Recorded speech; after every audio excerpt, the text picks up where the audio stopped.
Y estamos muy agradecidos, avanzando en el estudio de la Escritura. Hemos cantado, hemos orado, le hemos pedido al Señor que nos bendiga y pues hemos puesto delante de Él nuestras peticiones. Y yo creo que Dios nos está bendiciendo, mis hermanos, y está abriendo las ventanas de los cielos para que sigamos predicando el Evangelio con todos estos planes que tenemos. Y hemos avanzado en el estudio de la Escritura. Creemos que toda ella es inspirada por Dios. Dice el Señor que ha exaltado Él su nombre y su palabra por sobre todas las cosas, que la suma de su Escritura es verdad. Como bien decía mi hermano, no hay manera más preciosa, clara y contundente en la cual el Señor puede hablar a nuestras vidas que cuando estudiamos la palabra de Dios. Y habla a nuestros corazones, nuestras vidas. Y cuando tú pones atención, cuando tú la recibes, la crees, cuando comienzas a hacer cambios en tu corazón y la pones, seteas tu vida, la configuras, tu pensamiento, tu voluntad, conforme a la palabra de Dios, empiezan a ocurrir milagros. Milagros en tu vida, verdadera transformación. Comienza a ocurrir restauración, perdón, y sucede algo impresionante. Comienzas a parecerte a Cristo. Y eso es maravilloso, mis hermanos. Por eso estudiamos la Escritura capítulo a capítulo, versículo a versículo, porque creemos que es la palabra del hombre, pero la palabra del hombre, aparte de ser cambiable, aparte de no ser confiable, porque está basada en un corazón perverso y engañoso, ¿sabes qué? No puede hacer nada, no tiene ningún poder. Pero la palabra de Dios es poderosa para sostenernos, para sustentarnos. El mundo entero, dice la Escritura, que Dios mismo lo sustenta con la palabra de su poder. Así es de que tenemos este privilegio y este gozo de haber llegado ya hasta la epístola de Judas, ¿verdad? Y estamos en este que es el penúltimo libro de la Biblia, junto con las tres cartas de Juan, o las dos cartas, segunda, tercera de Juan y Filemón. Es una de las más pequeñas cartas, pero preciosa, ¿verdad? Escrita más o menos, se cree, entre el 68 y 70 después de Cristo, después de la muerte de Pedro y antes de la destrucción de Jerusalén. Es una epístola general. ¿Qué significa esto? Pues que no está dirigida a una iglesia en específico, pero sí está escrita mayormente a la iglesia de Jerusalén. Ahora, para llegar a este punto, yo quise hacer hoy un panorama y una introducción de esta hermosa carta, que es pequeña, pero está llena de contenido, ¿verdad? Comencemos con el autor. ¿A qué Judas se refiere? Bueno, en aquellos tiempos el nombre de Judas era muy popular, ¿verdad? Judas es el nombre griego de Judá, de la tribu de Judá, ¿verdad? Es este nombre de hijo de Israel. La Biblia de hecho menciona 8 Judas, pero para saberlo vamos a darnos cuenta que solamente 2 de estos Judas, dice en el versículo 1, que es hermano de Jacobo. Dice Judas, se presenta a sí mismo como siervo de Jesucristo y hermano de Jacobo. Y solamente hay 2 en la Biblia que están relacionados con algún Jacobo, ¿verdad? Uno de ellos pues es Judas el apóstol, no el Iscariote, obviamente lo podemos descartar, sino Judas, uno de los 12. Este Judas también se le llama Lebeo, o su nombre también Judas Tadeo, ¿verdad? Tadeo. Lo vemos identificado como hijo de Jacobo, ¿verdad? Aunque la versión Reina Valera lo traduce como hermano, su construcción gramatical se refiere a que es hijo, ¿verdad? Hijo de Jacobo, y todas las traducciones le llaman así, el hijo de Jacobo. Entonces no puede ser este Jacobo. Además, su carta, Jacobo él mismo se presenta como apóstol. Él no se presenta como apóstol, perdón, y él se hace diferencia en el versículo 17 de los apóstoles. Entonces no estamos hablando de Judas el apóstol. Otra clave que podemos ver es que precisamente su hermano Jacobo. Obviamente tampoco se está refiriendo a Jacobo, el hermano de Juan e hijos de Zebedeo, porque este Jacobo murió muy temprano en la historia. Jacobo también era un nombre muy común en aquellos días. Eso lo puedes ver en Hechos 12:2. Y murió alrededor del 44 después de Cristo. Esto está hablando mucho tiempo después. Tampoco puede ser Jacobo el hijo de Alfeo, porque la Biblia nunca lo identifica como hermano de Judas. Pero tenemos otra opción muy clara con respecto a Jacobo. Jacobo, el medio hermano del Señor, ¿verdad? Ya lo vimos esto en la carta de Santiago, voy a ir un poco de eso. Santiago es lo mismo que Jacobo, ¿verdad? Es la contracción de San Jacob. Santiago, así se quedó su nombre. Lo vimos en Santiago, el viejo rodillas de camello, ¿verdad? Y de él sí tenemos muchas referencias bíblicas. Y Judas se presenta como hermano de este Jacobo. Ahora, Yo quiero ver con respeto y con paciencia este tema que levanta polémica, ¿no? Por la doctrina de la Iglesia romana, de la Iglesia de Roma. Voy a citar lo que la Biblia dice acerca de los medios hermanos de Jesús. Y quiero comenzar mostrando un pequeño caso bíblico porque creo que vale la pena que lo aclaremos, ¿verdad? ¿Por qué lo creemos? Según leemos en la Biblia, Jacobo y Judas eran hijos de José y María, medios hermanos de Jesús, ¿verdad? Hijos dos en la carne de María, todos ellos, pero solamente Cristo, ¿verdad? Hijo de Dios. O sea, Cristo recibió su naturaleza humana de María, pero él también tenía una naturaleza divina que nunca perdió.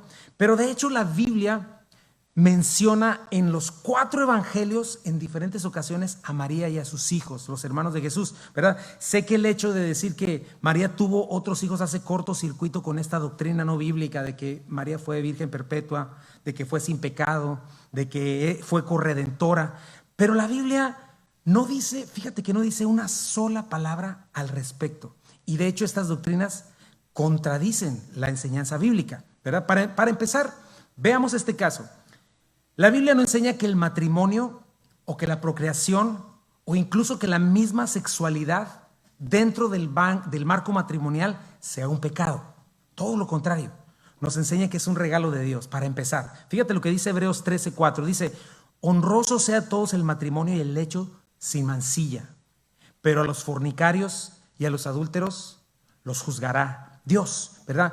Proverbios 5:18 al 19 también nos dice, sea bendito tu manantial y alégrate con la mujer de tu juventud, como sierva amada y graciosa gacela, sus caricias te satisfagan en todo tiempo y en su amor recréate siempre. Entonces, en primer lugar, la Biblia no manifiesta que sea un pecado el casarse, que sea un pecado las relaciones, todas estas cosas, no, son un regalo de Dios. No solo esto, la Biblia también nos enseña que todo ser humano ha pecado, todos quedamos destituidos de la gloria de Dios, que no hay justo ni aún uno, no hay un ser humano que sea justo aparte de Jesucristo, que Jesucristo es el único mediador entre Dios y los hombres, es el autor, el consumador de nuestra fe. Nos dice también que Jesucristo es el único nombre dado a los hombres por medio del cual podemos ser salvos. No solamente eso, cuando tú te metes en la Biblia te das cuenta que la Biblia enseña que solo hay un Dios verdadero.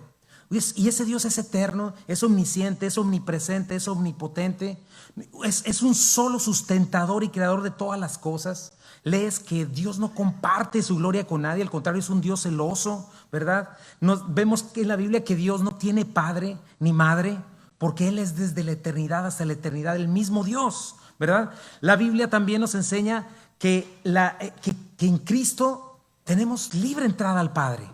Nos enseña que podemos entrar con toda confianza al trono de la gracia si estamos en Cristo, ¿verdad? Porque si fuimos adoptados y redimidos en Cristo Jesús, podemos entrar ahí. Entonces, la Biblia misma enseña que solamente hay un intercesor de nuestra alma, y ese intercesor es el mismo Espíritu Santo que intercede por nosotros con gemidos indescriptibles y pide por nosotros lo que nosotros necesitamos, ¿verdad?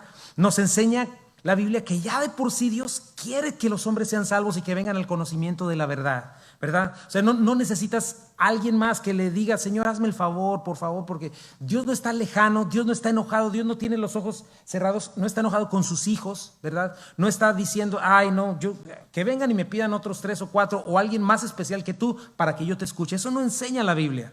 No, la Biblia nos enseña que en Cristo tenemos el año agradable de Dios, que hoy sus oídos están atentos a las oraciones de los que son sus hijos, de los que lo aman, de los que le obedecen. Y es verdad, ¿verdad? Dios sí está airado todo el tiempo contra el pecador, no tiene ningún compromiso de escuchar a quien no está en Cristo. El pecado sí hace una separación entre Dios y el hombre, pero Dios derramó sobre Jesucristo esta ira que merecía nuestros pecados. Y cuando alguien se entrega a Jesucristo, cuando alguien le hace el Señor de su vida, recibe un nuevo nacimiento, es justificado y automáticamente dice la Biblia que es totalmente acepto ante sus ojos. Dios tiene sus brazos abiertos, tiene su trono abierto para nosotros, ¿no?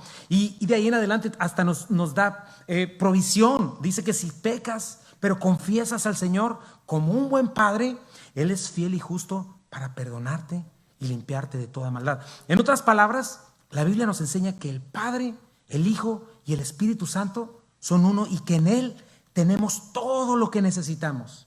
La Biblia nos enseña que no necesitamos a nadie ni nada más, que la obra de Dios de redención en su totalidad es de Él, ¿verdad? Y checa esto, mira, tengo que hacer este caso porque de hecho la misma María llena del Espíritu Santo habló así en Lucas 1:46 al 48. Entonces María dijo: engrandece mi alma al Señor y mi espíritu se regocija en Dios mi Salvador, porque ha mirado la bajeza de su sierva, pues he aquí desde ahora me dirán bienaventurado todas las generaciones. O sea, sin duda María fue bendita entre todas las mujeres. Tuvo el gran privilegio de recibir el don inmerecido, la gracia de encarnar y dar a luz al Salvador del mundo, de criarlo desde pequeño. Pero al mismo tiempo, la Biblia nos enseña que como todos los seres humanos, María es una descendiente de Adán, ¿verdad? Y todo descendiente de Adán nació en pecado. Y María lo sabía, por eso se goza en su Salvador, ¿verdad? Y aún más se goza de tener a su Salvador en su vientre. Y hay un único ser humano que la Biblia enseña y la palabra de Dios menciona que no era descendiente de Adán, que por lo tanto no tenía pecado. Solamente hay uno. Porque si hubiera habido otro, ese nos hubiera podido redimir. Pero solamente hay uno. ¿Y sabes quién fue ese? Jesucristo, el Hijo de Dios. Cuando Él fue concebido por María, por obra y gracia del Espíritu Santo, por la Virgen María, ella concibió un ser humano distinto a todos los demás seres humanos. Este ser humano era sin pecado, o es sin pecado, ¿verdad? Pero no por los genes de María, porque los genes de María eran como los míos, como los tuyos, sino por la naturaleza divina de Jesucristo, el Hijo de Dios, quien es la segunda persona del eterno Dios en tres personas, ¿verdad? ¿Qué adquirió Jesucristo de María? Su naturaleza humana, ¿verdad? Porque ella fue la madre de Jesucristo en su humanidad, no madre de Dios. Esto tenemos que cambiarlo. Es contradictorio que un Dios eterno tenga una madre, ¿verdad? Ya lo vimos eso. Cristo tenía dos naturalezas nada más. Fue humano en toda la extensión de la palabra, lo cual adquirió de María, sin dejar de ser completamente Dios también en naturaleza. Y la Biblia claramente nos enseña esto, que Jacobo y Judas, junto con los demás, eran hermanos de Jesús. No primos, no tíos, no familiares, no hijos de José nada más, no es así, sino que cuando la Biblia hace esta diferencia, lo hace claramente, ¿verdad? Cuando no está hablando de hermanos en la carne. Pero de hecho, yo estaba leyendo que en los escritos de Tertuliano, ¿quién es Tertuliano? Bueno, uno de los padres de la iglesia, así se les llama. Él vivió en el 160 después de Cristo, entre el 160 y el 220 después de Cristo, muy cerca, ¿verdad? El siglo II después de Jesucristo. Y puedes leer que en ese tiempo la iglesia aceptaba sin ningún problema que los hermanos de Jesucristo mencionados en la Biblia eran hermanos de la misma madre de Jesús, que eran 4 hombres y por lo menos 2 hermanas, ¿verdad? Pero yo quisiera ver algunas referencias en la Biblia para que no solamente tomes mi palabra, ¿no? Mateo 13, ¿verdad? Vamos a ver ahí en Mateo 13, Jesús acaba de decir que no es profeta en su propia tierra porque muy pocos creyeron en él, ¿verdad? Todos los que están ahí creyeron poco en él porque lo vieron crecer como un ciudadano normal. Obviamente Jesucristo sin pecado, pero lo vieron crecer con su padre, con sus hermanos. ¿Y qué estaba haciendo Cristo antes de su ministerio? Bueno, viviendo como un ser humano, antes de comenzar a viviendo como un ser humano, cumpliendo la ley a la perfección, manifestándose como el primer ser humano que no hubiera pecado porque él iba a ser nuestro segundo Adán, del cual nacería la iglesia, una nueva creación, ya sin pecado, sin la muerte, como todos los que nacen de Adán, el primero, ¿verdad? Todos morimos, pero en Cristo todos vivimos. Y Jesucristo estaba viviendo esa vida perfecta. Pero checa lo que sucede. Mateo 13, 55 al 56, dice: ¿no es este el hijo del carpintero? O sea, ¿sabían que era hijo de José, del carpintero? ¿No se llama su madre María y sus hermanos Jacobo, José, Simón y Judas? Y te subrayé a Jacobo y a Judas, ¿verdad? ¿No están todas sus hermanas con nosotros? ¿De dónde pues tiene todas estas cosas? Nota a Jacobo y a Judas, ¿verdad? Igual en las bodas de Caná, el Señor estaba comenzando apenas su ministerio y baja a las bodas de Caná con su familia y sus discípulos. Dice el versículo 12: después de esto descendieron a Capernaum, él, su madre, sus hermanos y sus discípulos, y estuvieron ahí no muchos de ellos, ¿verdad? De hecho, la Biblia nos enseña que durante el ministerio de Jesús, sus hermanos y su familia no creyeron en él. En una ocasión van por Jesús porque piensan que había enloquecido, imagínate. Eso lo puedes leer en Marcos 3 y Lucas. Fíjate los detalles, Marcos 3, 20 al 21. Y se agolpó de nuevo la gente, estaba dentro de una casa predicando, dice, de modo que ellos ni aún podían comer pan. Versículo 21, cuando lo oyeron los suyos, vinieron para prenderle porque decían, está fuera de sí, o sea, ya enloqueció. Ahora, ¿quiénes son los suyos? Mira lo que dice Lucas 8, 19 al 21. Entonces su madre y sus hermanos vinieron a él. Ellos eran, porque no podían llegar hasta él por causa de la multitud. Y se le avisó diciendo, tu madre y tus hermanos están fuera y quieren verte. Él entonces respondiendo les dijo, mi madre y mis hermanos son los que oyen la palabra de Dios y las hacen. ¿Te fijas? Jesucristo poniendo el oír la palabra de Dios y cumplirla por encima de los lazos familiares en la carne. Vamos a ver otro texto. Sucede antes de ir a Judea en la fiesta de los tabernáculos. Mira lo que sus hermanos que no creían en él en ese momento le dicen. Dice Juan 7, 3 al 5. Y le dijeron sus hermanos, sal de aquí. Subrayó otra vez. Sus hermanos le dijeron, sal de aquí y vete a Judea, para que también tus discípulos vean las obras que haces. Porque ninguno que procura darse a conocer hace algo en secreto. Si estas cosas haces, manifiéstate al mundo, porque ni aun sus hermanos creían en él. O sea, llegaron como diciéndole, pues si tanto haces cosas buenas, hazte famoso y sácanos de pobres, ¿no? O sea, misma razón por la cual ninguno de sus hermanos estaba con él a la hora de la crucifixión, ¿no? ¿Por qué? Porque estamos hablando que la crucifixión fue un complot, una conspiración política a nivel nacional. Y si los hermanos no habían creído en él, obviamente no se iban a arriesgar, ¿verdad? Porque eran incrédulos. ¿Qué tiene que hacer? Cristo tiene que encargar a su mamá, a Juan. Y Juan tuvo que hacerse cargo de María. Obviamente que ellos después creyeron, ¿verdad? Eso cambió después. ¿Cuándo creyeron? Después de la resurrección, ¿verdad? Porque Jesús anduvo por más de un mes resucitado en medio de sus discípulos. Y de hecho nos dice que apareció a Judas, a Jacobo, ahorita lo vamos a ver. Pero es muy cerca ya del tiempo de Pentecostés, cuando Jesús acababa de resucitar, ya había ascendido, ya vemos a los hermanos y a María junto con la iglesia. Fíjate, Hechos 1:14. Todos estos perseveraban unánimes en oración y ruego con las mujeres y con María, la madre de Jesús, y con sus hermanos. Ya estaban ahí, ¿no? Entonces, la Biblia menciona cómo Cristo le apareció también personalmente a Jacobo. Mira, ahí en 1 Corintios 15. Porque primeramente les he enseñado lo que asimismo recibí, que Cristo murió por nuestros pecados conforme a las Escrituras, y que fue sepultado, y que resucitó al tercer día conforme a las Escrituras, y que apareció a Cefas, que es Pedro, y después a los 12, las 12 apóstoles, ¿verdad? Separando. Después apareció a más de 500 hermanos a la vez, de los cuales muchos viven aún y otros ya duermen. Después apareció ¿a quién? A Jacobo. Después a todos los apóstoles. O sea, imagínate, Jacobo y Judas conocían a Jesús como su hermano mayor, pero ahora lo conocían como el Mesías resucitado. Y también podemos darnos cuenta, porque Jacobo y Judas están muy relacionados, nos damos cuenta que Jacobo se convierte en el pastor principal de la primera iglesia en Jerusalén, aún sobre Pedro. Mira, los vemos en Hechos, mencionado varias veces, ¿no? Por ejemplo, hubo un concilio en Hechos capítulo 15, donde estaban que si los nuevos creyentes tenían que hacerse judíos y circuncidarse y cumplir la ley para ser salvos. Y hay un concilio en el cual están todos los dirigentes de la iglesia. Y nos damos cuenta que el que toma la palabra final no es Pedro, sino Jacobo.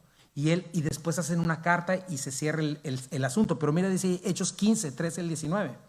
Y cuando ellos callaron, Jacobo respondió diciendo, varones hermanos, oídme, por lo cual, y sigue ahí adelante, tú lo puedes leer con calma. Y luego dice, por lo cual yo juzgo que no se inquiete a los gentiles, que se convierten a Dios, a que se circunciden o que lleven la ley de Moisés. Lo puedes leer, ¿no? Y otra referencia que vemos también acerca de Jacobo, el hermano de Jesús, hermano de Judas, ¿verdad? Lo vemos en Gálatas, ¿verdad? Nos damos cuenta que Pablo se convirtió, habían pasado unos años y sube a Jerusalén a buscar a los líderes. Mira lo que dice versículo 18 al 20 de Gálatas 1. Después, pasados 3 años, subí a Jerusalén para ver a Pedro y permanecí con él 15 días. Pero no había ninguno de los otros apóstoles, sino checa cómo se menciona a Jacobo, ¿qué? El hermano del Señor, otra vez, ¿verdad? Y en esto que les escribo aquí delante de Dios, que no miento. Obviamente no es Jacobo el apóstol, porque ya había muerto, tampoco Jacobo hijo de Alfeo, porque nunca lo identificarían como el hermano del Señor, sino Jacobo el hermano del Señor, hermano de Jesucristo, hermano de Judas. Un poco más adelante en esa misma carta tenemos otro texto bíblico, ¿no? Cómo consideran a Jacobo la columna de la iglesia. Fíjate ahí en Gálatas 2:9. Y reconociendo la gracia que me había sido dada, y fíjate quién está al principio. Jacobo es el primero, después Cefas, que es Pedro, y Juan, que eran considerados como columna, nos dieron a mí y a Bernabé la diestra en señal de compañerismo para que nosotros fuésemos a los gentiles y a la circuncisión.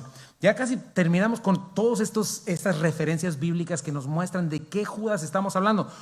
Poco antes de que Pablo fuera arrestado en Jerusalén en Hechos 21, volvemos a ver a Jacobo mencionado, este mismo Jacobo. Mira, y vemos a Pablo reportándose con él.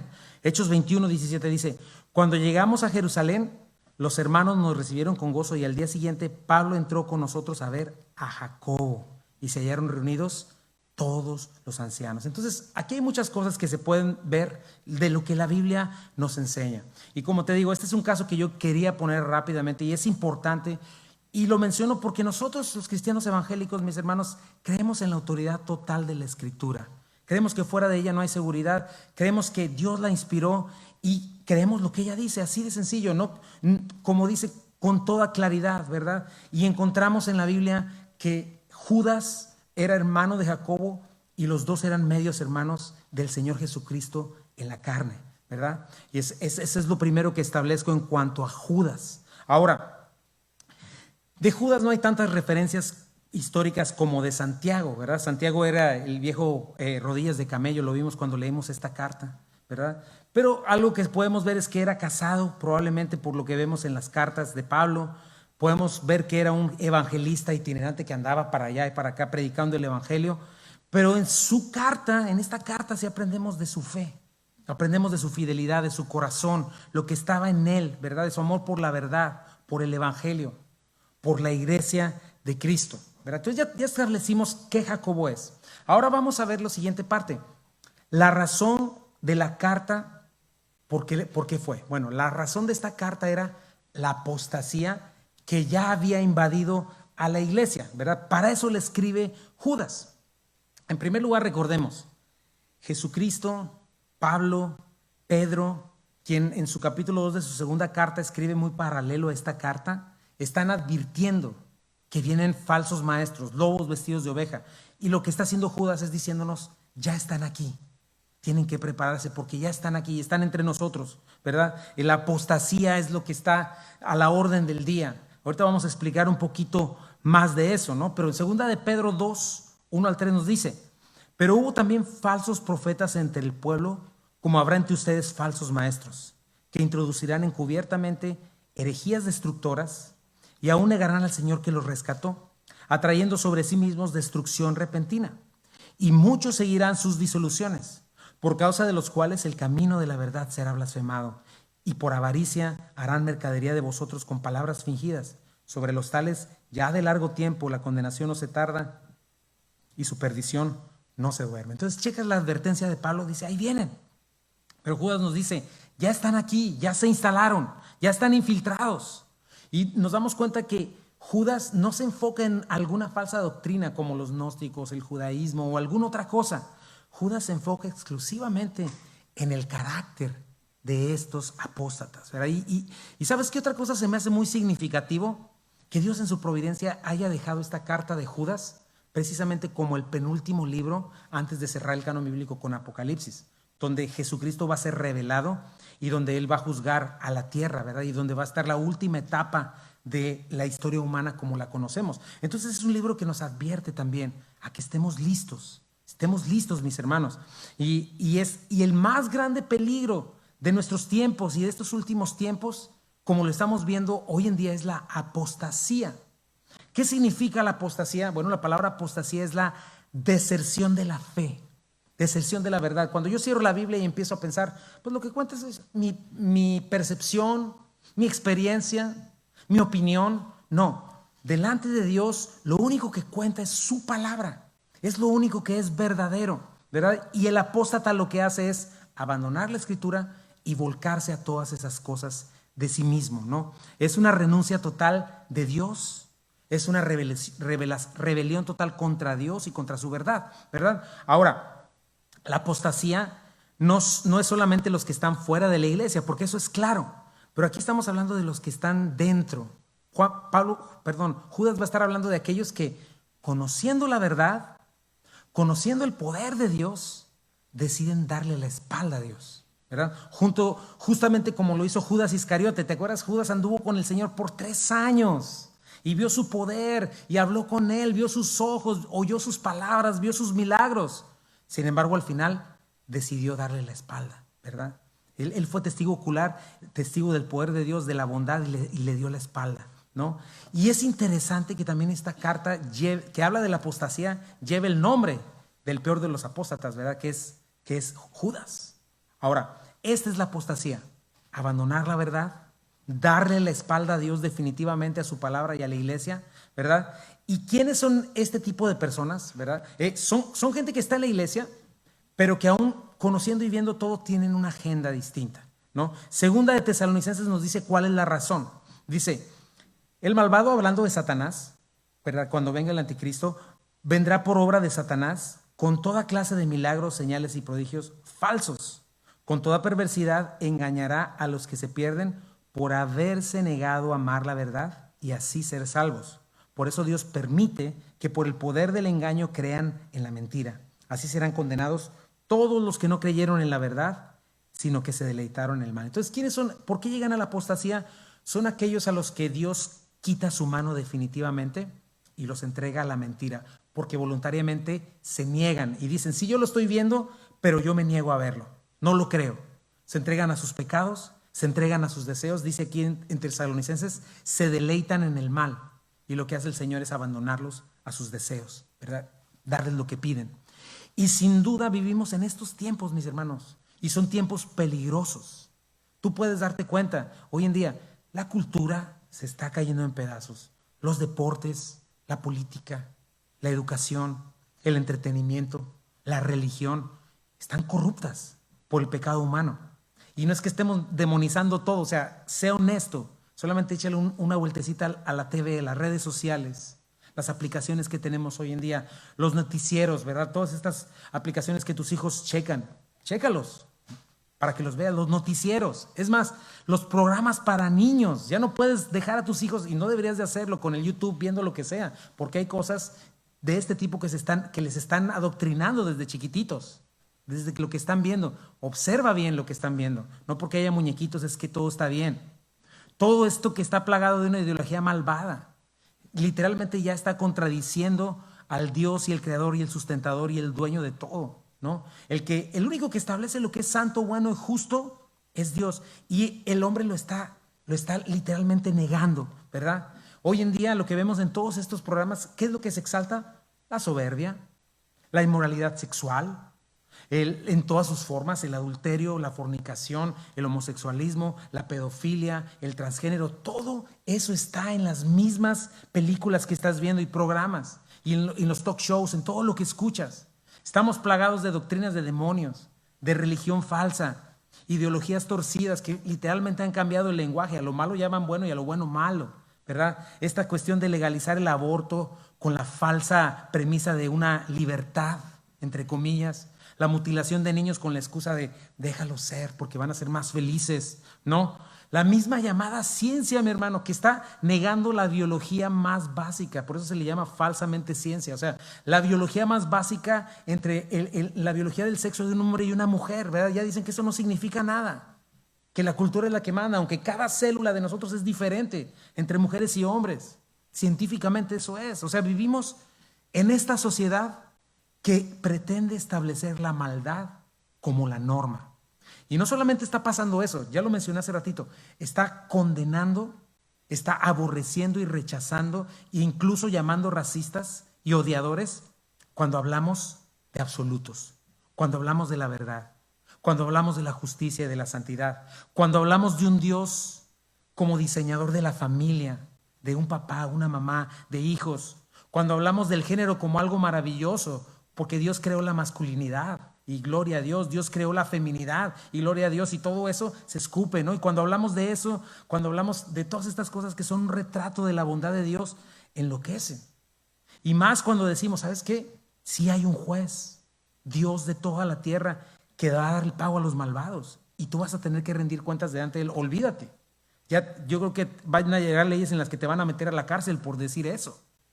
Estamos rodeados de una cultura que está ignorando y blasfemando al Dios vivo y verdadero y están poniendo al hombre como el centro del universo, ¿verdad? Y no es nada que Dios no nos haya dicho en su palabra, pero estamos en ese tiempo de apostasía. Por eso tenemos que ser muy cuidadosos con nuestros hijos, con nosotros mismos, nuestra espiritualidad. No es tiempo de estar dormidos y Judas nos está llamando a despertar. Fíjate, 2 de Timoteo 3:1-5 dice: ahora bien, ten en cuenta que en los últimos días vendrán tiempos difíciles. La gente estará llena de egoísmo y avaricia. Serán jactanciosos, arrogantes, blasfemos, desobedientes a los padres, ingratos, impíos, insensibles, implacables, calumniadores, libertinos, despiadados, enemigos de todo lo bueno, traicioneros, impetuosos, vanidosos, más amigos del placer que de Dios. Aparentarán ser piadosos, porque se usa mucho eso. Soy un ser espiritual, sí, dime de qué estás hablando, ¿no? Aparentarán ser piadosos, pero su conducta desmentirá el poder de la piedad. Con esa gente ni te metas. No me digas que no se te hace conocido todo este retrato, ¿verdad? Es lo que estamos viviendo en nuestros tiempos, los últimos tiempos. Jesucristo también dijo, fíjate, Lucas 17:26-27, tal como sucedió en tiempos de Noé, así también será cuando venga el Hijo del Hombre. Comían, bebían, se casaban, se daban en casamiento hasta el día en que Noé entró en el arca. Entonces llegó el diluvio y los destruyó a todos. Y prueba del diluvio son los fósiles y todo lo que ves. Versículo 28. Lo mismo sucedió en tiempos de Lot. Comían y bebían, compraban, vendían, sembraban y edificaban. Pero el día en que Lot salió de Sodoma, llovió del cielo fuego y azufre y acabó con todos. Así será el día en que se manifieste el Hijo del Hombre. ¿Y qué crees que estaba sucediendo en ambos casos? La humanidad estaba en este punto de llegar al colmo de la maldad. Checa, por ejemplo, en cuanto al diluvio, Génesis 6:5-6. Y vio Jehová que la maldad de los hombres era mucha en la tierra, y que todo designio de los pensamientos del corazón de ellos era de continuo solamente el mal. ¿Te suena? Y se arrepintió Jehová de haber hecho al hombre en la tierra, y le dolió en su corazón. Y cuando tú lees el caso de Sodoma y Gomorra, no era diferente. Imagínate, la gente estaba tan corrupta que en ese último día de su existencia quería abusar sexualmente de los ángeles que vinieron a destruirlos. Y puedes darte cuenta que llegan al punto de su locura en sus pasiones, que los ángeles les ciegan los ojos y aún ciegos, consumidos por sus deseos, quieren buscar la puerta para encontrar a Lot y a estos ángeles, ¿verdad? Para hacerles violencia. Y mis hermanos, estamos en estos tiempos. Esos tiempos están delante de nuestros ojos. Y necesitamos despertar, necesitamos dejar de jugar, ¿verdad? Necesitamos dejar de estar sentados en nosotros mismos. Tenemos que entender, como lo dijo mi hermano hace un ratito, el futuro de nuestras generaciones está en juego. Quizá el Señor venga en esta generación. Sería maravilloso poder ver su rostro y finalmente todo esto ya, que su reino sea establecido en esta tierra, sería lo más precioso que puede suceder, lo más hermoso, ver el rostro de nuestro Salvador. Pero si no llega, si no es el momento, Dios nos manda a ser fieles. Porque vienen nuestros hijos y tenemos que enseñarlos, ¿verdad? Entonces es tiempo de tomar decisiones, tiempo de ser obedientes a la fe, de conocer la Escritura, mis hermanos, conocer la verdad. Porque como dice la palabra, la noche está avanzada y se acerca el día, ¿verdad? Dejemos, dice, todas las obras de la carne, ¿no? Entonces es muy importante. Ahora, el peligro más grande para la iglesia no está afuera. Yo creo que la mayoría de nosotros estamos listos para confrontar el ataque externo, incluso para recibir, como decía alguno de los pastores, dice, bueno, pues si no nos dejan congregarnos, nos vamos a congregar de todos modos, y si nos llevan a la cárcel, pues será tiempo de comenzar un ministerio en la cárcel, ¿verdad? O sea, los cristianos sabemos que el mundo aborreció a Cristo, el mundo nos aborrece a nosotros y quizá haya persecución, pero el peligro más grande que la iglesia enfrenta no es la persecución de fuera. Yo creo que eso ayudaría a la iglesia. La iglesia de Pérgamo fue una iglesia fiel porque estaba bajo persecución, y muchas de las veces con la persecución todo cristiano que no es real se retira porque no está dispuesto a sufrir el costo, pero los cristianos se quedan ahí, ¿verdad? Pero nos damos cuenta que el peligro más grande para la iglesia no está afuera, el peligro más grande está dentro de la iglesia, y de ese sí debemos cuidarnos con mucha diligencia. Mateo 7:13 dice, es un texto de advertencia, dice, entren por la puerta estrecha, porque es ancha la puerta y espacioso el camino que conduce a la destrucción, y muchos entran por ella. Pero estrecha es la puerta y angosto el camino que conduce a la vida, y pocos son los que la encuentran, ¿verdad? Y aquí no está hablando, este no es un versículo evangelístico, está hablando a los discípulos. ¿Y quién crees que ofrece esta puerta ancha y este camino espacioso de religiosidad, de falso evangelio? Pues los falsos maestros, las falsas doctrinas mundanas disfrazadas de espiritualidad. Inmediatamente después, el Señor en Mateo 15, mira lo que dice. De ahí, versículo 15: cuídense de los falsos profetas. Vienen a ustedes disfrazados de ovejas, pero por dentro son lobos rapaces. Ya están aquí. Hechos 20, Pablo también escribió: sé que después de mi partida entrarán en medio de ustedes lobos feroces que procurarán acabar con el rebaño. Aún de entre ustedes mismos se levantarán algunos que enseñarán falsedades para arrastrar a los discípulos que los sigan. Y ese es el punto, mi hermano. Para eso fue escrita esta hermosa carta, para advertirnos que ese es el tiempo y que hay que estar preparados, con armas levantadas, mis hermanos, despiertos. Satanás aborrece a Dios, aborrece a Jesucristo, aborrece a la iglesia y no descansa. No descansa para destruirla, nulificarla, dejarla sin fruto, ¿no? Sea por fuera o, en este caso, por dentro. Va a enviar a sus ángeles de luz, va a enviar a sus servidores diabólicos disfrazados de servidores de justicia, listos para destruirla con obras de la carne, ofreciendo una falsa esperanza del aquí y del ahora. O sea, ven a la iglesia. ¿A qué voy a la iglesia? Pues para que me vaya bien, pues para que no me enferme, para que Dios me cumpla todos mis milagros. Ese no es el mensaje del evangelio. Y enseñan este evangelio, ofrecen una falsa esperanza, un falso evangelio. Y un falso evangelio trae una salvación falsa.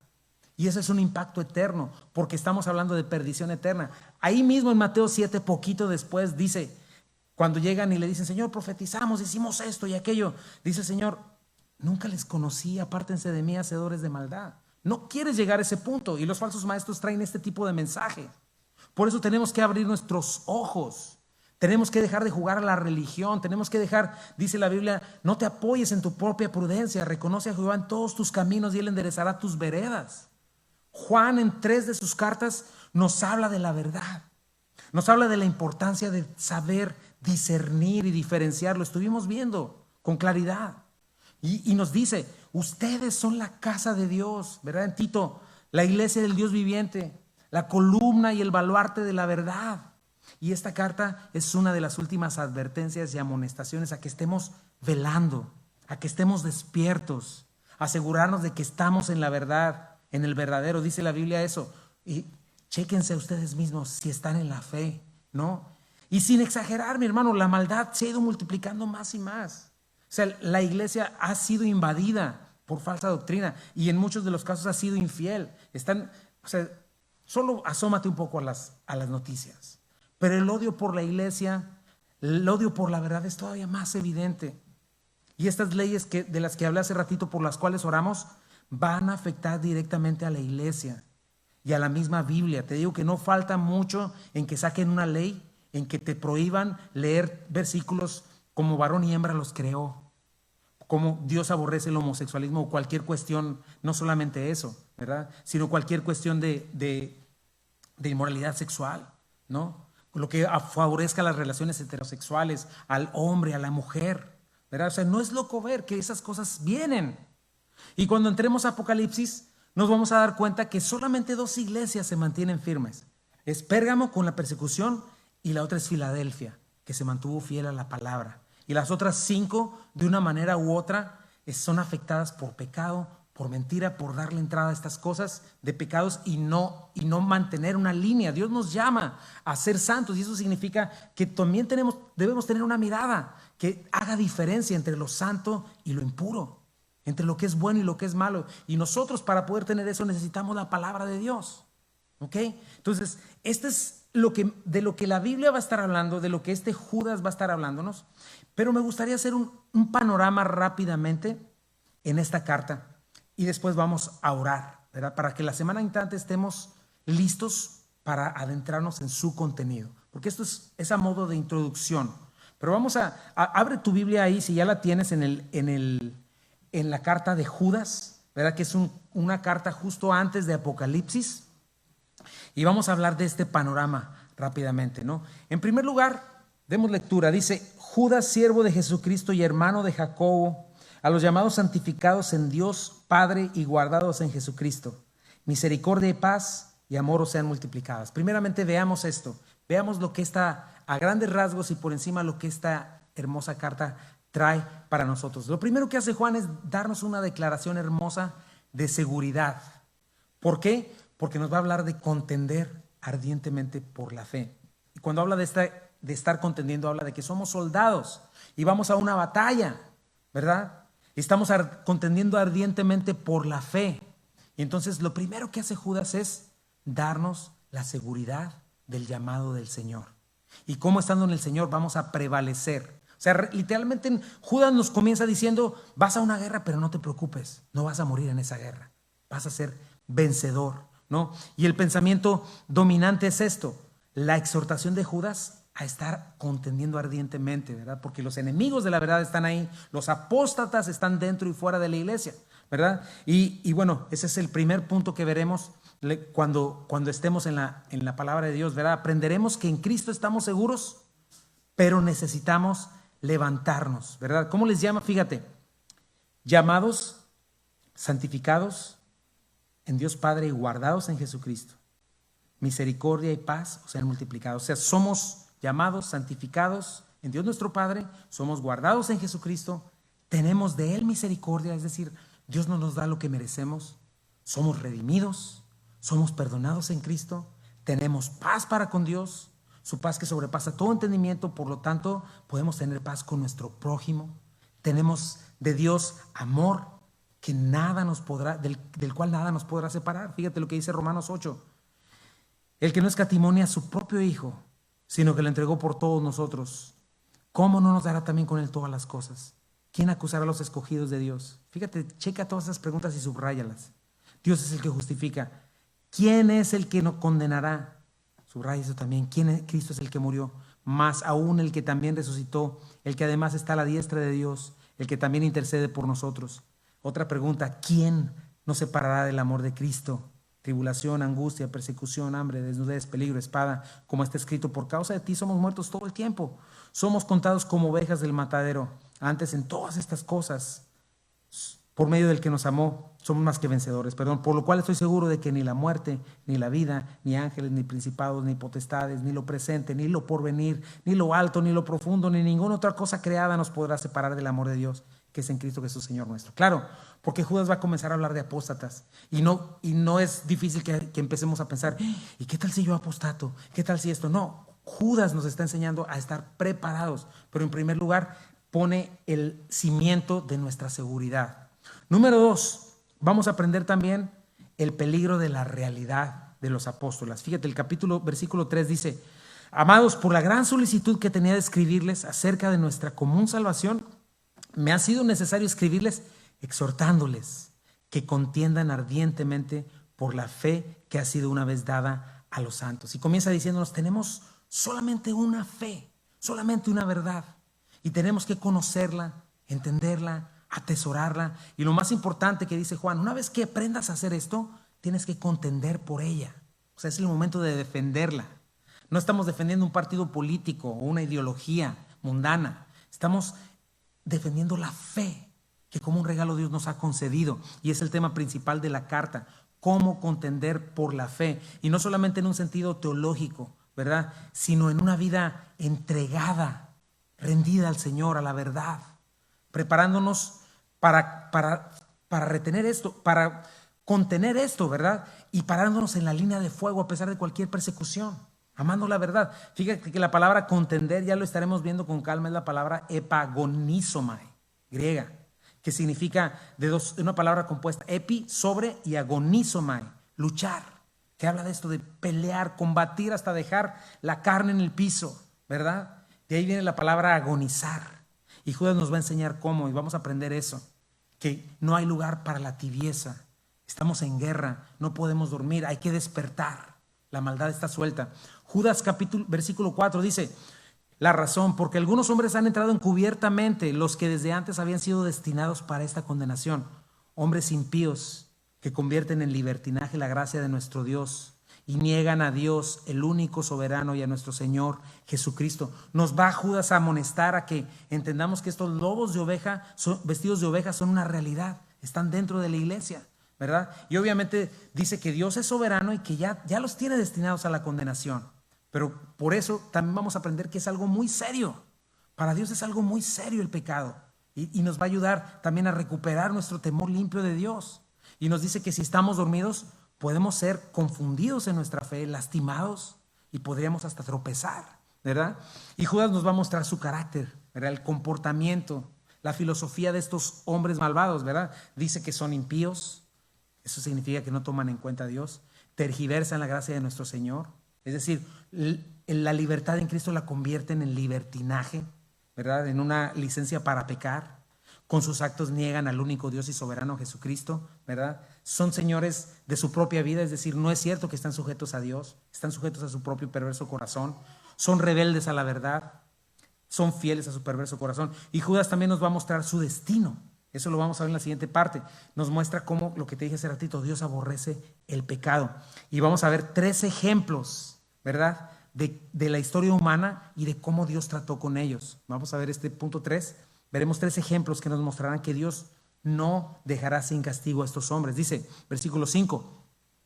Mas quiero recordarles, ya que una vez lo han sabido, que el Señor, habiendo salvado al pueblo, sacándolo de Egipto, después destruyó a los que no creyeron. O sea, sacó un pueblo, el pueblo de Israel, después de 400 años de esclavitud de Egipto.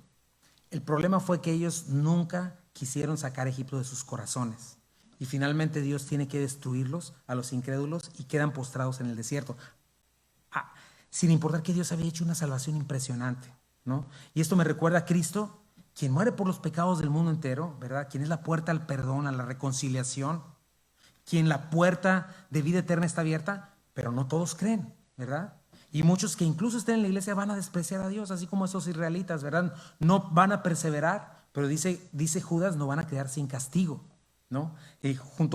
Igual que los israelitas. Nos pone otro ejemplo, los ángeles, versículo 6. Y a los ángeles que no guardaron su dignidad, sino que abandonaron su propia morada, los ha guardado bajo oscuridad en prisiones eternas para el juicio del gran día, ¿verdad? No perdonó a estos ángeles caídos. Ellos todo el tiempo, constantemente veían la gloria y la majestad de Dios, pero también van a recibir su recompensa, ¿verdad? Vamos a hablar de ellos. ¿Quiénes son ellos? ¿Quiénes son estas prisiones? Versículo 7 nos da el tercer ejemplo. Como Sodoma, Gomorra y las ciudades vecinas, las cuales de la misma manera que aquellos, habiendo fornicado e ido en pos de vicios contra naturaleza, fueron puestas, por ejemplo, sufriendo el castigo eterno, ¿verdad? Todas estas ciudades también son un ejemplo de cómo Dios es justo y Dios va a tratar, va a pagar, va a dar el pago a la maldad, ¿no? Y las pone como ejemplo. Y si es un ejemplo, tenemos que estudiar de qué se trató, ¿verdad? Entonces es muy importante. Judas nos va a enseñar a que recuperemos el temor limpio de Dios.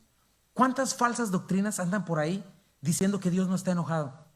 Que puedes vivir en pecado, que puedes amar a tus ídolos, a los deseos de tus ojos, de la carne y la vanagloria de la vida, que puedes seguir siendo esclavo de tus pasiones y deseos, que puedes nunca cambiar en nada, pero pues con que vayas y que te adores a ti mismo y que con que vayas a la iglesia de tus diezmos y pues ahí levantes las manos, puedes seguir agradando a Dios. Es una falsedad. Hay que encender la luz, ¿verdad? Y esto no es legalismo, es un mensaje de amor. Si tú ves a tu hermano que va a caer en un pozo y no le dices nada, no le estás amando. Y si le dices, y aunque lo jalonees para que no caiga en ese pozo, es una cuestión de amor, ¿verdad? Es lo que estamos viendo. Ahora vemos el punto número 4. Judas nos va a describir el carácter de estas personas, su conducta y su fruto. Dice, no obstante, de la misma manera, también estos son soñadores que mancillan la carne, rechazan la autoridad y blasfeman a las potestades superiores, ¿verdad? Estos hombres israelitas fueron malvados con su incredulidad. Los ángeles despreciaron la gloria de Dios. Sodoma y Gomorra se entregaron a sus vicios contra naturaleza, ¿verdad? Una total inmoralidad sexual. Pero mira, en este mismo nivel de maldad pone a los apóstatas. Engañan a los indoctos, a inconstantes y tienen esta manera de presumir autoridad por las grandes visiones y sueños que Dios les da, ¿verdad? Pero al final dice Juan, contaminan sus cuerpos con la vida inmoral que llevan, ¿verdad? No se sujetan a ninguna autoridad, se burlan de Satanás y los demonios. Mira, versículo 9 dice, pero cuando el arcángel Miguel contendía con el diablo disputando con él por el cuerpo de Moisés, no se atrevió a proferir juicio de maldición contra él, sino que dijo, el Señor te reprenda. O sea, estos engañadores pretenden ser exorcistas expertos y poderosos sobre las potestades de maldad, ¿no? Hablan de Satanás y sus potestades con irreverencia, con ignorancia, presumen de un poder que no tienen, cuando ni siquiera los ángeles se refieren a ellos así. Dice versículo 10, pero estos blasfeman de cuantas cosas no conocen, y en las que por naturaleza conocen, se corrompen como animales irracionales, ¿verdad? Son gente que, aunque presume que es guiada por el Espíritu Santo, es guiada como un animal por sus instintos, ¿verdad? No están escuchando a Dios, están escuchando su perverso corazón, porque no conocen la gracia, no conocen el poder de Dios, ¿verdad? Que verdaderamente puede hacer libre a una persona de sus pecados, ¿verdad? Porque la paga del pecado no solamente nos hace libre de la paga del pecado, sino de las cadenas del pecado. Versículo 11 dice, hay de ellos porque han seguido el camino de Caín y se lanzaron por lucro en el error de Balaam y perecieron en la conducta de Coré. Otros 3 ejemplos que Judas nos da, ¿verdad? Los compara con Caín, con Balaam y con Coré, ¿verdad? 3 apóstatas declarados. Uno de ellos, rebelde y obstinado contra Dios. En su cara, Caín le dice, yo no te necesito, yo voy a hacer mi propio Edén, y se va, le da la espalda a Dios, ¿verdad? Otro, Balaam, consumido por el amor al dinero y la hipocresía, ¿verdad? Diciendo cosas de Dios, pero por dentro solamente quería más dinero. Y el último, ¿verdad? Que es Coré, consumido por la soberbia, por el amor al poder y a los primeros lugares, ¿verdad? Este trío que bien vamos a checar y que retrata muy bien a los apóstatas. Versículo 12. Estos son manchas en vuestros ágapes que comiendo impúdicamente con vosotros se apacientan a sí mismos. Nubes sin agua, llevados de aquí para allá por los vientos, árboles otoñales sin fruto, 2 veces muertos y desarraigados. O sea, son una vergüenza para Cristo, hacen vituperar el nombre de Cristo con sus hechos vergonzosos, son abusivos porque solo se buscan saciar a sí mismos, son nubes sin agua. ¿Qué significa esto? Que aparentan una gran espiritualidad, pero son nubes errantes, o sea, están perdidos, pierden a los que los siguen, nunca hay lluvia, es decir, que no tienen nada con qué saciar, como la palabra de Dios lo hace. Son árboles sin fruto, ¿verdad? Aunque parezcan grandes y frondosos, están 2 veces muertos porque no dan ni frutos, ¿verdad? Y no están arraigados a la Escritura, a la palabra de Dios.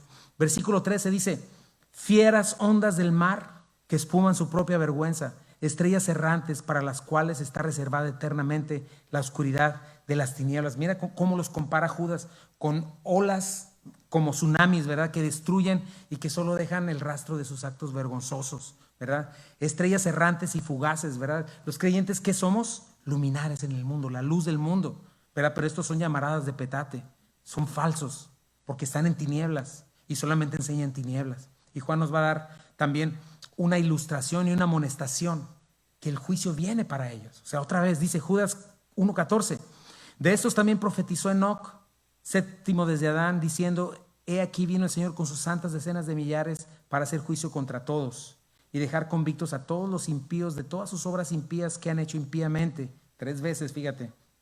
Y de todas las cosas duras que los pecadores impíos han hablado contra él. 4 veces la palabra impiedad, ¿verdad? Estos pecadores que podemos ver en Apocalipsis 20, en el juicio del gran trono blanco, donde cada una de sus obras es juzgada de estos hombres de acuerdo con la justicia perfecta de Dios, no con lo que ellos piensan. Y por último, ¿verdad? En cuanto a su carácter nos dice, estos son murmuradores, querellosos, que andan según sus propios deseos, cuya boca habla cosas infladas, adulando a las personas para sacar provecho. O sea, cuando te acercas es gente inconforme, murmuradora, quejona contra Dios, ¿verdad? Su verdadero Dios son sus pasiones, solo escuchan su perverso corazón, son palabreros, o sea, saben adular, se saben el arte de la manipulación, pero solo están pensando en sí mismos. Y por último, vamos a estudiar también en Judas, que nos va a enseñar dónde estará nuestra defensa. Esa es la última parte de este libro. Dice, pero ustedes, amados, tengan memoria de las palabras que fueron antes dichas por los apóstoles de nuestro Señor Jesucristo, los que les decían, en el postrer tiempo habrá burladores que andarán según sus malvados deseos. Estos son los que causan divisiones, los sensuales, que no tienen al Espíritu. ¿Y te fijas? ¿Cuáles son las palabras? Pues la palabra de Dios. Es lo primero que necesitamos. Y nos va a decir Judas, enciendan la lámpara para que alumbren el lugar oscuro. No solo eso, versículo 20 dice, pero ustedes, amados, edifíquense sobre su santísima fe, orando en el Espíritu Santo. Nos va a hablar otra vez que la protección maravillosa es edificarnos en la palabra de Dios, en la fe, orar en el Espíritu Santo de la manera correcta. Versículo 21, consérvense en el amor de Dios, esperando la misericordia de nuestro Señor Jesucristo para vida eterna. O sea, que andemos en amor, que crezcamos en la misericordia de nuestro Señor, en la esperanza eterna. Y finalmente dice versículo 22 y 23, algunos que dudan, convénzalos. A otros salven, arrebatándolos del fuego, y de otros tengan misericordia con temor, aborreciendo aún la ropa contaminada por su carne. O sea, en otras palabras nos dice, prepárense para dar razón de su fe, para predicar el evangelio. Decía mi hermano, unos no saben predicar el evangelio. ¿Sabes que nosotros hemos dado cursos de evangelismo muchas veces? Y sabemos cómo enseñarte. Si no lo sabes, acércate a nosotros y te vamos a enseñar cómo predicar el evangelio persona a persona eficazmente, ¿verdad? Y Judas nos va a decir que esa es una manera de protegernos, ¿verdad? Y nos dice, cuídense mientras lo hacen de no ser influenciados ni contaminados por falsas doctrinas, por una falsa ideología, por una falsa influencia, por el estilo de vida, porque eso puede ensuciar tu fe. Por eso dice, ni aborrece aún la ropa contaminada por su carne, pero ten misericordia y con temor, ¿verdad? Acércate a ellos y ayúdalos. Y el sexto, ¿verdad? Judas va a cerrar como comenzó. Nos va a recordar nuestra seguridad en el Todopoderoso. Dice, y aquel que es poderoso para guardarle sin caída y presentarle sin mancha delante de su gloria con gran alegría, al único y sabio Dios, nuestro Salvador, sea gloria y majestad, imperio y potencia, ahora y por todos los siglos. Amén. Qué hermoso, mi hermano. O sea que si estamos en Cristo, vamos a estar seguros. Como comenzamos. Vemos todo esto, pero si estamos en Cristo, ¿quién nos podrá separar del amor de Dios? Dice la Biblia que el que aquel viene, Él no le echa fuera. Que los que el Padre le dio a Jesucristo no pierde jamás a ninguno. Que nos ha dado vida eterna. Eso significa que jamás perderemos la eternidad, ¿verdad? Y nos va a enseñar cómo solo realmente Él es sabio, cómo Él es el único Dios, Él es el único Salvador, solo Él merece gloria, solo Él es majestuoso, solo es el Rey soberano, solamente Él de toda la creación. A Él pertenece todo el poder y es un poder que no le van a quitar, que no caduca. Como te dije, no hay elecciones en los cielos, es por siempre y para siempre y es nuestro Salvador. Y bueno, vimos solamente un panorama, imagínate, así lo vimos de rápido, 25 versículos que vamos a estar viendo uno por uno con toda claridad para que el Señor nos enseñe. Pero hoy te quiero dejar con esto. Necesitamos estar despiertos, mis hermanos. La batalla es real, nuestros enemigos son reales y tenemos que ser fieles. Están nuestros hijos, está nuestra fe, nuestro corazón. Y Judas nos está aquí diciendo, ya están los falsos maestros, ya están los apóstatas. Entonces te pregunto eso, ¿qué estás haciendo para identificarlos? ¿Qué estás haciendo para no caer en el sueño de este mundo, en este vapor que te deja dormido como cristiano? ¿Qué estás haciendo para no caer en el engaño de Satanás? ¿Qué vas a hacer para contender ardientemente por la fe que una vez recibiste? Y lo primero que necesitas para que puedas estar en este grupo es estar en Cristo. Quizá nunca has hecho a Cristo el Señor de tu vida. Eso es lo primero que tendrías que hacer. Quizás solamente estés viviendo una religión, ¿verdad? Pues es tiempo de pararte y dar un paso y comprometerte. 150,000 personas mueren diariamente. No tiene que ser por el coronavirus, por cualquier cosa. Y se acaba el tiempo. Y si no amas la verdad y te deleitas en la injusticia, podrías caer sin darte cuenta preso de la mentira. Y Dios diga y quite su mano. ¿No quieres eso? Por eso, esto es lo primero que quiero hacer, es invitarte. Si hay alguien aquí que nunca ha hecho a Jesucristo el Señor de su vida, esta es la invitación para que no creas la mentira, para que creas en Jesucristo, para que tengas vida eterna, para que el Espíritu Santo esté en ti y puedas comenzar a entender estas cosas y amar el reino de Dios y amar la voluntad de Dios y poder estar en el lado correcto. Va a llegar y debía haber sido desde el primer día que entregaste tu vida a Cristo, mi hermano. Pero hoy es el momento de levantarnos y pintar la raya y decir de quién eres. Como decía Josué, ¿verdad? Mi casa y yo serviremos al Señor. No sé qué vas a hacer tú, pero yo voy a servir al Señor. Y solo la palabra de Dios es verdad. Solo la Escritura es real. Y si no la conoces, necesitas comenzar a hacer algo. Necesitas levantarte, porque vienen estos tiempos peligrosos. Así es de que, en primer lugar es esto: haz a Jesucristo el Señor de tu vida. La Biblia dice que por cuanto todos pecamos estamos destituidos de la gloria de Dios, ¿verdad? Si hoy el Señor te recoge y no estás en Cristo, la Biblia dice que pasa condenación eterna. Pero la Biblia dice que Dios no quiere que nadie se pierda, sino que todos vengan al arrepentimiento. Y la Biblia dice que si crees en tu corazón que Jesucristo es el Señor y Dios le levantó de los muertos y lo confiesas con tu boca, puedes ser salvo. Así es de que quiero invitarte a eso. Si es así, vamos a cerrar nuestros ojos y dile así: Señor Jesucristo, en este día, Padre mío, yo te pido que ayudes a cada uno de nosotros, Señor. Estamos por comenzar esta nueva carta, Señor. Después ya sigue Apocalipsis, Señor, y es un muy buen momento, Señor, para oír esta última amonestación. Yo te pido que si hay alguien aquí, Señor, que nunca en verdad te ha hecho el Señor de su vida, Señor, que hoy sea el día. Hoy te entregue su corazón. Hoy pueda, Señor, decidir hacerte el Señor de su vida y recibir vida eterna y perdón de pecados. Y díselo así: Señor, hazme nuevo, Señor. Perdona mis pecados. Dame vida eterna, Señor. Creo que tú eres Dios. Creo que tú eres el creador del cielo y de la tierra, Señor. Creo que tú fuiste a morir por mí. Creo que mis pecados han hecho separación entre tú y yo. Creo que todo lo que he vivido y lo que he sufrido no es solamente por culpa de los demás, Señor. También es por mis malas decisiones, Señor. Por darte la espalda. Me arrepiento de mis pecados y me entrego a ti en este día, Señor. Hazme tu hijo, por favor. Dame vida eterna. Y si tú has hecho esta oración y no lo habías hecho antes, acércate a mí al final del servicio. Quiero orar por ti y platicar contigo. Y el resto de nosotros como iglesia, mi hermano. ¿Qué les parece Judas? ¿Creen que es una buena oportunidad para comenzar y poner nuestros corazones delante de Él y levantarnos y despertar? ¿Creen que es una buena hora de despertar y no estar conformándonos a este mundo? Les vuelvo a leer Judas 1:1. Hacemos un canto y nos despedimos. Judas, siervo de Jesucristo y hermano de Jacobo, a los llamados santificados en Dios Padre y guardados en Jesucristo. ¿Cuántos llamados, santificados y guardados en Jesucristo están aquí? Misericordia y paz y amor sean multiplicadas para ti, mi hermano. Y esta última exhortación, por la gran solicitud que tenía de escribirles acerca de esta comunión salvación, me ha sido necesario escribirte. Oh, hermanos de Calvary, oh, hermanos que están escuchando en línea, que son creyentes también, exhortándote que contiendas ardientemente por la fe que Dios te ha dado, esta común fe que Dios nos ha dado a cada uno de nosotros, que es un tesoro precioso. Es tiempo de levantarnos, mis hermanos. Vamos a hacer un canto.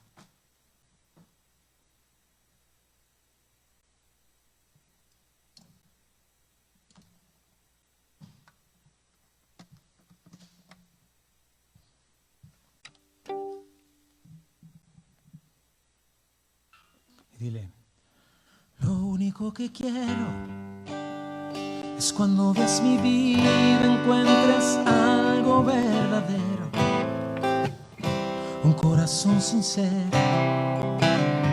Lo único que quiero es que si necesitas de alguien que cumpla tus sueños, quiero ser el primero. Dios mío, yo quiero corresponder al amor que tú me das. Quiero amarte de verdad, en mi diario caminar, y cuando tú regreses me encuentres haciendo tu voluntad.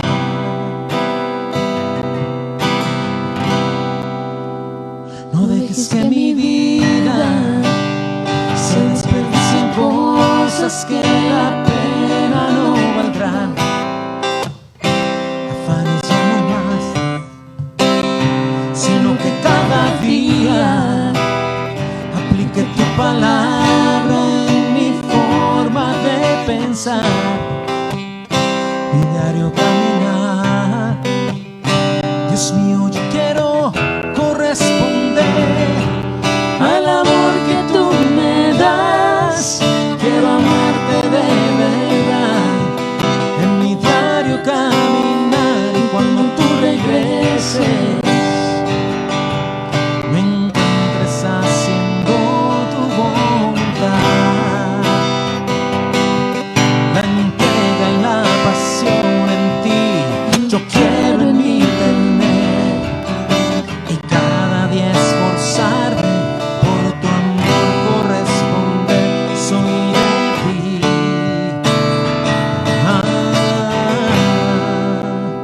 Dios mío, yo quiero corresponder al amor que tú me das. Quiero amarte de verdad. en mi diario caminar. Cuando tú regreses, me encuentres haciendo tu voluntad.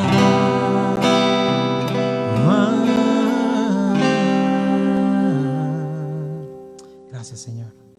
Ese es nuestro deseo, Padre. Y te pedimos que bendigas nuestras vidas y que tu palabra eche raíz en nosotros y podamos dar fruto, Señor. Prepáranos para las batallas de esta semana, Señor. Y que tu precioso rostro resplandezca sobre el nuestro, Señor. Tu preciosa palabra, Señor, nos recuerde nuestro pensamiento, nuestro corazón, porque es viva y eficaz. Nos levante. Bendice a cada familia, a cada matrimonio, a cada niño, Señor, a cada joven, Señor, a cada persona adulta, Señor. En el nombre de Jesús te pedimos todas estas cosas. Amén. Muchas gracias, mis hermanos. Que Dios me los bendiga a cada uno de ustedes.